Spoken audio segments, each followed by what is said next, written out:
Hey everyone, and welcome to another episode of Empowered by Women. Whether you're watching on YouTube or on your favorite podcast platform, I just want to thank you so much for joining.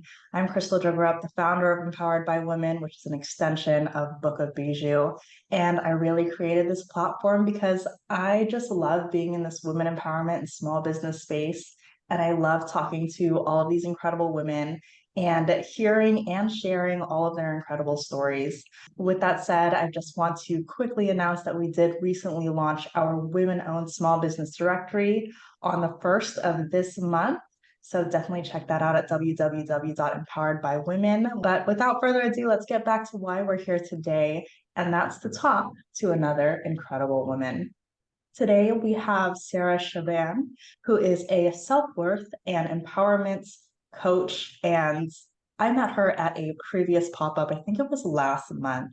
And immediately I knew I wanted her on this podcast, and looks like the feeling was mutual. She is just all about everything that I'm about, and I'm going to let her tell you more about what it is that she does. But Sarah, thank you so much for joining us today. I'm so excited to be doing this conversation with you. Of course, and thank you, Crystal. I'm so excited to be here. I also felt the same way as soon as we met, and just the title of your business, Empowered by Women. I was like, "Yep, we're collabing." So thanks again for having me. Absolutely. I love it. And just a quick disclaimer for anyone watching on YouTube. I know that there is a glare in my glasses, and I'm just recently getting over being ill, so the glare is intentional, and it's to distract you from my somewhat still bloodshot eyes. So just FYI, I know, and I'm sorry, but thank you. All right, let's get back to Sarah. So, Sarah, I've already mentioned you are a self-worth and empowerment mentor. What does that mean? And what is it that you offer? And how did you even get started? Give us all the details. My pleasure. Yeah. So self-worth and empowerment mentorship. I think it would be helpful to begin with my story, and then lead into what it is that I actually do now.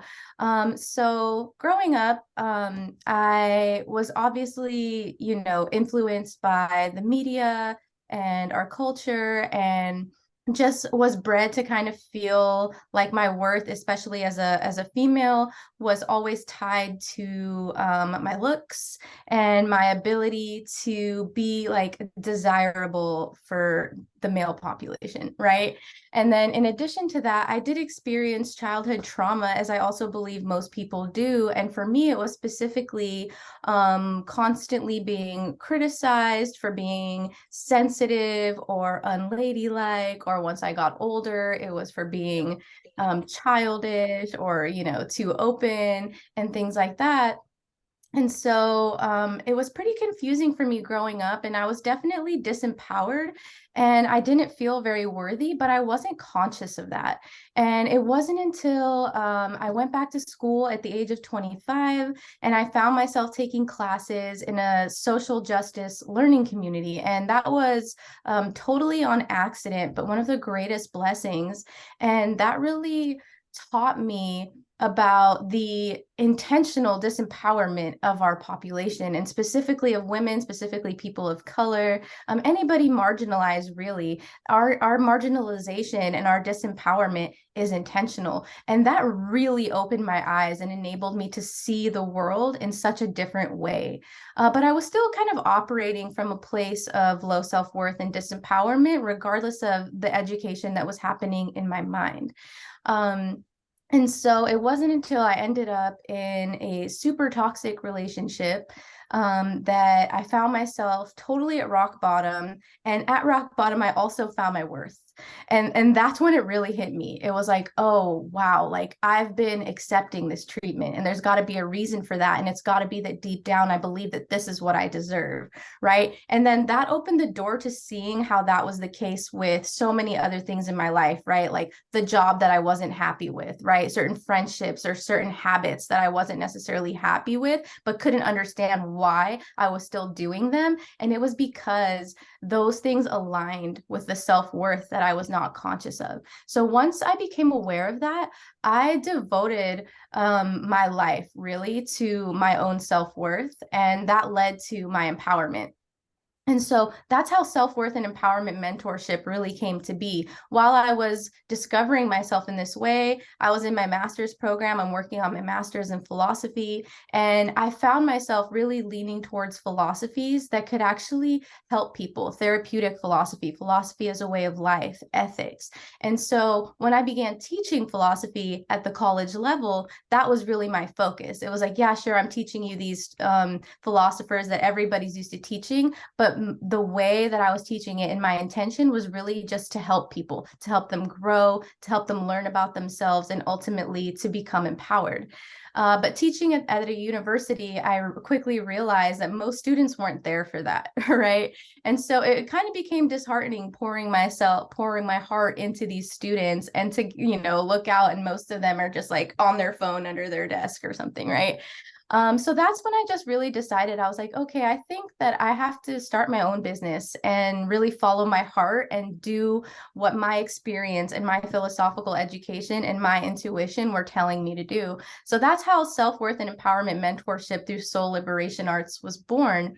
And so what I do is I really help people identify the point in their childhood, like I was able to do, that led to their lack of self-worth and their lack of empowerment. And through inner child healing, intergenerational healing, boundary setting, embodiment, and so much more, I guide primarily women. My business is open to everybody, but so far it's mostly women that find it appealing. But I guide them, and mostly I do one-on-one services, but I do have a few more offerings that I'm sure we can talk about later. Yeah, there's so much to dive into there and so much to uncover. I think I want to first start off by saying that I am glad that, at that rock bottom, you were willing to open up the door to figure out why versus just accepting that as your fate. Like, this is what I deserve. Let me go find more of what I quote unquote deserve. Because people have a tendency to stay in that habit, right? They're stuck in that belief, but you were willing to look deeper into it, to get to know yourself more, to get to know your past more, and really uncover the true understanding and meaning behind it all and rise above it. So I think that's incredibly powerful. Everything that you were saying about being disempowered, like that is, exactly what well, the opposite of what we want to do, right? Empowered by women, as you said, that's in our name. We do want to empower other women, and that's why we're sharing so many different stories, because we know that there is no one strict path for everyone. And we want to not give you, for our listeners, like the rule book of what steps you need to take to get to this place. We want to inspire you by sharing all of these different, incredible, individual, unique stories, and how people found their paths through all of these different, whatever their stories may be. So I love everything that you just shared. How long has it been since you decided to step out and start your own business? It'll be a year next month. So we're about to be celebrating a year. Congrats. So fairly new, but I mean, looking through your Instagram and seeing you in person and seeing all of the events that you've been hosting, it's incredible what you're doing. And I can see that you are really, truly, changing lives for people. You mentioned following your heart and your intuition. And of course, that's something that you would be offering to your clients. But how do you get others to do the same? Like, what steps would someone have to take to be able to start doing that for themselves? Oh, that's a good question. So, most of my programs, whether it's one-on-one or just a one-off event or like a long-term mentorship, always begins with self-inquiry, right? Because if you just want to start with following your intuition, but you haven't done, the deeper work of finding out like what programs you've been operating under, what shadows you've been hiding, and so on, then following your intuition is not going to be very likely for you, because our intuition does end up being buried by all these rules, like you said, right? That's why what we're doing is the opposite of rules, right? And so we begin with self-inquiry and really looking into your past, your habits, the way that you think, your thinking patterns, the beliefs that you've adopted, and how those have been internalized into feelings about yourself. And so once we start doing that work and we start learning about ourselves, then our intuition starts to be louder, if that makes sense, because we're kind of uncovering it through all of this work, through all of these questions, through all of this inquiry and observation. And so that would really be the number one first step that I would encourage people to take, is just try to learn about yourself and try to do it without judgment, right? Just pure observation. Because oftentimes, when we see something about ourselves that we're conditioned not to like, we just ignore it or we want to deny it. But it's really that thing that we need to address in order to uncover our intuition, in order to uncover our worth, in order to uncover our empowerment, right? And we got to deal with all that yucky stuff that we don't want to deal with. So that's what I would say is really the primary and the main thing to start with. Absolutely, getting to know yourself. One of the big things that I believe every entrepreneur needs, at least, is definitely self-awareness, which I believe is right along the lines of what you're saying. And you have to be really aware of who you are, how you respond to things, why you respond to things. Are you responding out of an emotional standpoint, out of a logical standpoint, and really know yourself if you are going to succeed as an entrepreneur. Clearly, you don't work with just entrepreneurs, but definitely, I totally understand what you're saying. You talk a lot about shadow work. Is that the same thing as inner work? I would say that shadow work is a type of inner work. So inner work can be things like inner child healing. It can be things like just self-awareness. It could be intergenerational stuff. Shadow work, though, is more about really addressing those, maybe, I don't, and I don't want to say bad, right? Because that's another one of those words that we hear and we automatically want to deny or reject anything associated with it. So it's really more of those dark parts of ourselves, the parts that we've buried. Maybe they're unfavorable or undesirable based on our programming, right? And it can be anything from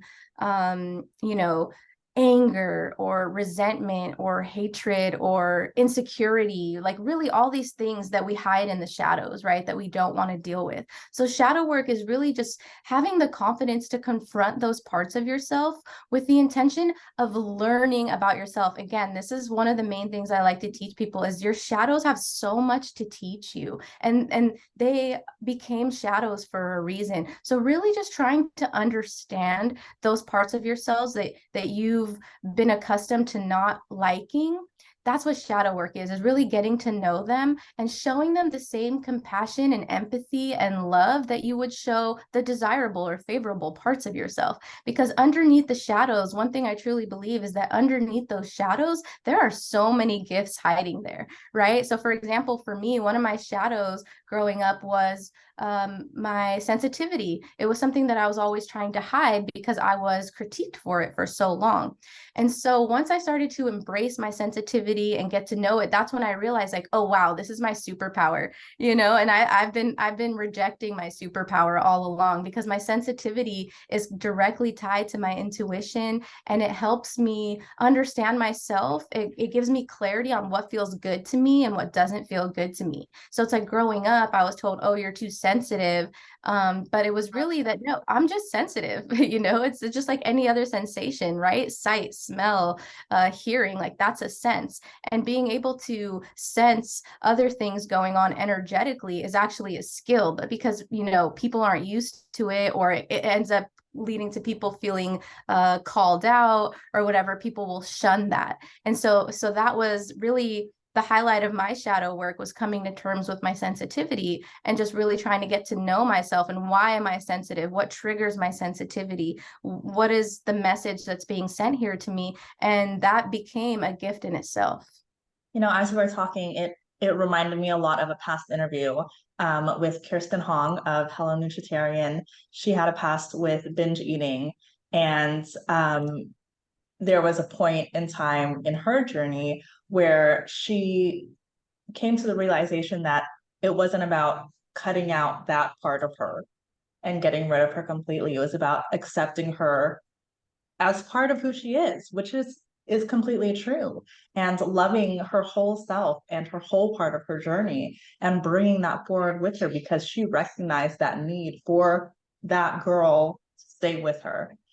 So it absolutely resonated with what you just said.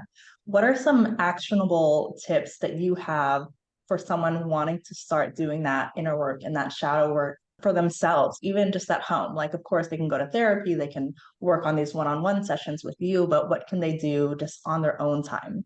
Yeah, I mean, one of the primary things I recommend to everybody, which anyone can do, is journaling, right? Because, and free write journaling, it's good to have prompts, but also just sit there and write, right? And if thoughts come up, just write them down, right? Because that allows us to have something tangible to observe, because that's the first step is observation, right? And sometimes it's hard, when you're just in your mind to really be able to tell the difference between the thoughts going on and the observer of the thoughts. But when you begin to write things down, then you can make a more clear distinction between the observer and the thoughts. And so I would definitely recommend journaling. And particularly, if someone's interested in shadow work, then just journal about those parts of themselves that they are not comfortable with yet.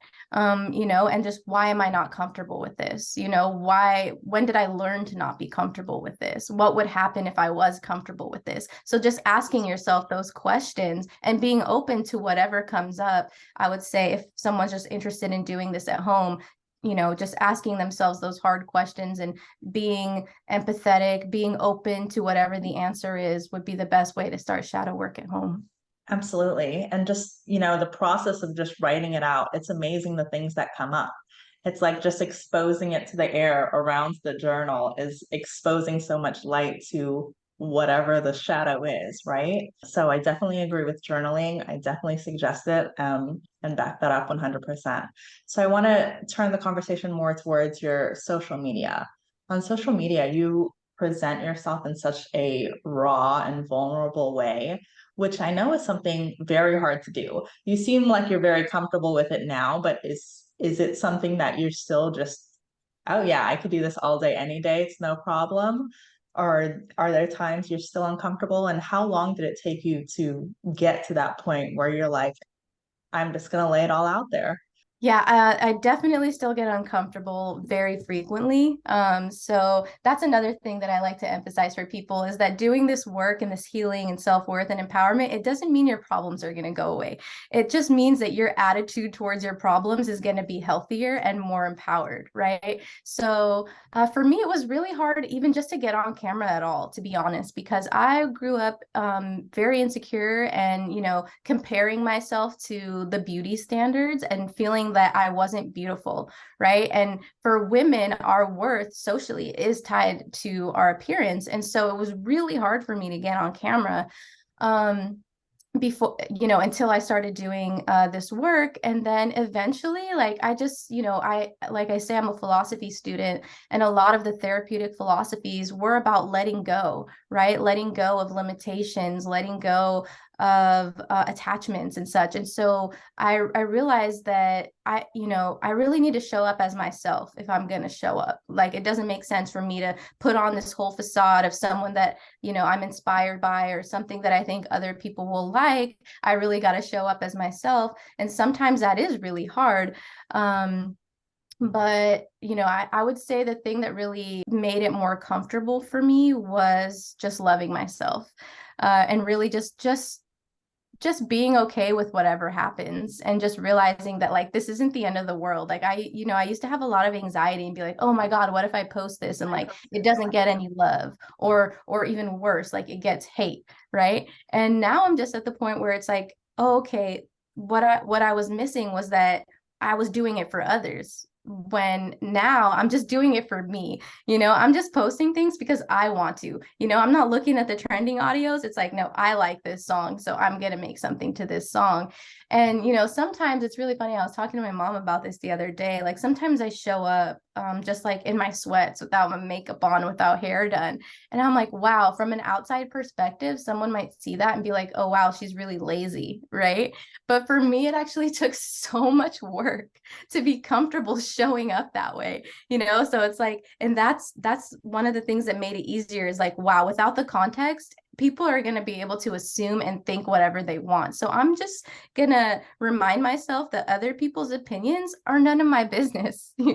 My opinion is my business. And so I'm just going to align with that, with what feels right to me, what feels good to me. And that's really what makes this a lot easier. There are definitely still times where I'm like, oh, do I want to post that? Or like, I don't feel beautiful enough to get on camera or whatever. And then I just remind myself, like, this is just about me spreading the message. And part of the message is that you don't have to look a certain way to love yourself. You don't have to appear a certain way. And it's okay to be embarrassed. It's okay to quote unquote fail, right? Because what is a failure? It's still a step towards your goals. You know what I mean? If you didn't approach that failure, then you'd be at least one step further away from your goals. So it was really just about changing my perspective. And that's why I like to begin with a perspective in all of my teachings also, because that's usually the barrier between us and what we think is possible for us, is the perspective that we have. And it's often very limited by what we're taught, and what we're presented with on social media. So I would say to sum that up, just changing my perspective on what it means to show up and why I'm showing up in the first place. I totally agree on the whole perspective thing. That's another big one that I think is so important, especially for entrepreneurs, being able to reframe certain things, because a lot of times there are people that look at things in such negative light when really it's not that negative at all. And I totally resonated with you with the whole like sweats thing. I mean, I'm a mom of two young girls, and then with COVID, and then just with everything, I caught myself out in sweats in a messy bun like more days than I thought that I ever would. And, those thoughts came across my mind too, like, oh my God, like people are gonna think I'm like this like bum mother who doesn't take care of her children. But I always countered that back. I spoke back to myself and I was like, you know what? Whatever. I know who I am. I'm a great mother. I know what I have to offer. Like, I know who I am. I'm fine. Exactly. As long as Um, you know. exactly. And then you're just like hyping yourself back up and then you feel better. So you were always worried to, show up in a very raw and vulnerable state on social media because you were afraid of receiving hate. Have you received a lot of hate since? Actually, I haven't received any.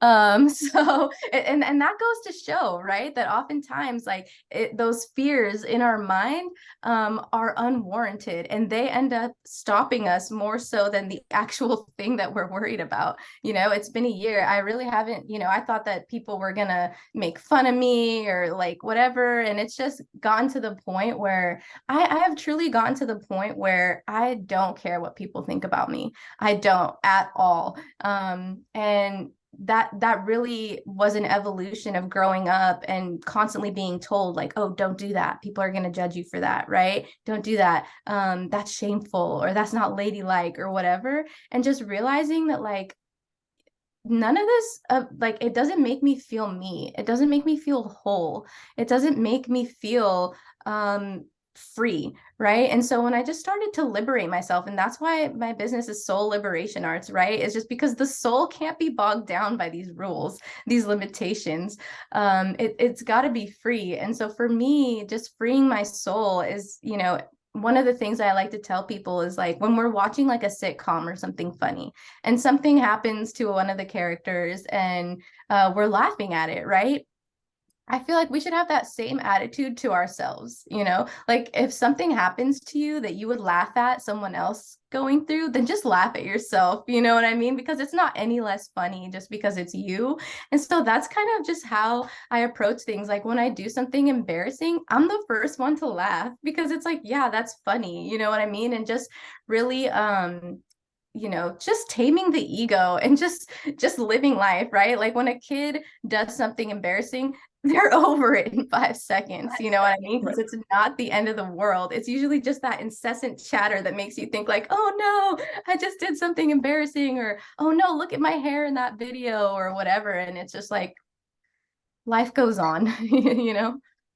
Well, and the funny thing is, they'll tell you about it later on. Like they're very proud of that story. Yeah, exactly. It And I get like embarrassed them that so much. too. I do get like that too. Like I'll come home and tell my partner like, "Oh my God, listen to this horror, like this super embarrassing thing I did today," and we're both laughing at it. And it's just so much easier to live life when you're able to laugh at yourself, when you're able to let things go, when you don't have such an attachment to things that are ultimately meaningless, like other people's opinions, you know? I completely agree. I mean, other people's judgments are so trivial. Like, so what if they think so and so? If they feel that way, then they're not my people. They don't need to be in my life. Exactly. Congratulations. I'm glad you feel that way. Thanks for letting me know. Have a great one. Like we don't need to let them affect us. And I mentioned this in one of my recent videos about, living your most authentic year. And like, why should we base the way that we act on other people? Then we're not even living our own lives. Like we're living our lives for them. Like what is even the point of that? There's no point. And that's So I want to go where back. Oh, self-worth go and ahead. oh, sorry. That's where No, self-worth and empowerment comes in, right? Like when you do that inner work and you get to a place where you are grounded in your self-worth, nobody and nothing can take that away from you, right? And that's really why I focus on self-worth, because when you are attaching your worth to something like other people's opinions or validation from others, or even like money or status or career or anything like that, that's not real self-worth. That's you're valuing whatever you're valuing opinions, you're valuing money, you're valuing fame, right? You're not valuing yourself. And to truly value yourself and to be empowered by your own self-worth makes other people's opinions like they don't even, I don't know how to explain it. It's like when you're wearing like rose colored glasses, right? And everything looks rosy when you're wearing them. That's what low self-worth is, right? It's like you look at these things and it's like, oh, wow, everything is so valuable, right? All these opinions are so valuable or whatever. But you take them off and you can't see it anymore, right? The rose color is gone. The value of other people's opinions is gone. It just disappears when you are truly grounded in your self-worth, knowing that the thing that makes you worthy of everything you desire has always been with you since day one, and it's unshakable, it's unbreakable, nobody can touch it. When you like truly feel that grounded in your self-worth, there is nothing in the world that could stop you from pursuing your dreams. 100%. 100%. I couldn't have said it better myself. So I wanted to go back to letting go of limitations. And let's talk about limiting beliefs. What are limiting beliefs? So great question. A limiting belief is basically, and you know, most beliefs are limiting beliefs, right? So even if you just believe something as simple as trying to think of something, because I don't have limiting beliefs anymore, so now I'm like, oh crap, what are I they? love it. So but yeah, like a limiting belief would be something like, this is what I'm capable of, right? This is what I'm good at, right? And having that limiting belief is literally like putting, you know, like a cage around an animal. You're limiting the movement that can make, right? So if you're telling yourself, this is what I'm capable of, or this is what I'm worthy of, or this is what's meant for me, or this is what I'm attracted to, or this is whatever, right? That ends up putting a limit on what you're able to do. It limits your creativity, it limits your potential. And that is really the worst part about limiting beliefs, is that it's not that the beliefs themselves are limited, it's that they're also limiting, and they're limiting you. You know, when you believe that like, oh, this is how the world is, right? That's a big one, right? Oh, this is just how it is, right? Well, you're limiting to your experience to that. You can't live outside of that if that's what you believe. And that's why limiting beliefs are something that I focus on so much in my mentorship, because when you believe like, oh, I'm too sensitive, for example, was something that I believed, or I'm not beautiful without makeup is something that I believed. When I believed those things, I couldn't be anything other than too sensitive, right? And I could never see myself as beautiful without makeup on because of that belief. So that's really how limiting beliefs infect our lives. They are truly like diseases. And so the best way I would say to counteract a limiting belief is not to just not believe anything, but just apply a more flexible attitude towards your beliefs, right? It's like, this is what I believe, but I'm open to seeing it differently. Just that alone is so powerful, because if you're open to seeing things differently, then all of a sudden there's all these possibilities. It's just like the glasses again, right? The glasses are like a limiting belief. If you're wearing rose-colored glasses, that's all you see. is rose, you know, but when you take them off, then you can see every other color that there is. And so that's really how a limiting belief impacts the way that we live our lives. It changes the world that we live in, like literally. Right. You're already like capping yourself at something when that cap is not even there. It's not And even you're there. telling yourself that is your stopping point. Like, but for what reason? Have you actually made it to that stopping point and like couldn't go any further? How do you know you can't go past that? Exactly. Um, so that is absolutely incredible work that you're doing. And you mentioned that you have no limiting beliefs anymore, which I love. And I love that you already gave us some tips as to how you can start removing that from your mindset, which I think is incredibly important work, especially again, I keep mentioning entrepreneurs, that is majority of our audience. But for all of our entrepreneurs listening out there, that is huge to be able to remove that from your mindset. So what are some of the other, biggest obstacles that you faced, going into your journey and that others face just doing this work and living more authentically? I think one of the biggest obstacles is being willing to um, just watch and allow everything in your life to change, you know, because we get stuck in our comfort zones, and limiting beliefs are something like a comfort zone, you know what I mean? And so, like for me, one of the things that I can bring up is like when I gave up drinking, and I know you wanted to talk about that too, right? And so I was socially dependent on alcohol, and I didn't like being around lots of people or new people if I wasn't intoxicated. Like I was always pre-gaming, even sometime before the pre-game, you know, because I just really wasn't comfortable.